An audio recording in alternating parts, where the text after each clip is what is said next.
March 31, 115 local government units ang compliant dito sa Electronic Business One-Stop Shop.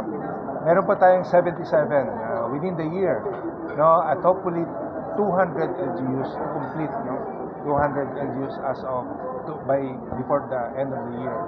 Madadagdagan po, sabi ko nga, ang target natin ay before the term of this administration ends, all local government units must be compliant with this requirement. Kaya po, inumpisa natin magpadala ng notices to explain doon sa mga local government units na talagang hindi pa nag-umpisa ng even step towards setting up of an electronic business one-stop shop.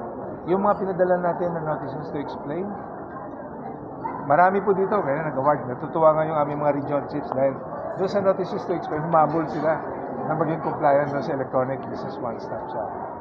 Yung mga nag-submit sa amin ng action plan, yan, we welcome them. And we will continue to support and help them. Yung mga hindi talaga sumagot, yun, nag-decide po tayo na we file charges against them. And there are 117 LGUs na pinailan natin po ng charge noong May 8 this year. And tingnan na lang po natin kung ano mangyari. But, of course, the doors are open. The doors for reforms are open. Pag sila po ay mag-comply na, no? Makikipagtulungan tayo sila sa kanila. Ayaw po natin na sampahan ng demand ng sino man sa gobyerno, pero pag matigas ang ulo, lahat po tayo magagawa kung sampahan sila ng demand.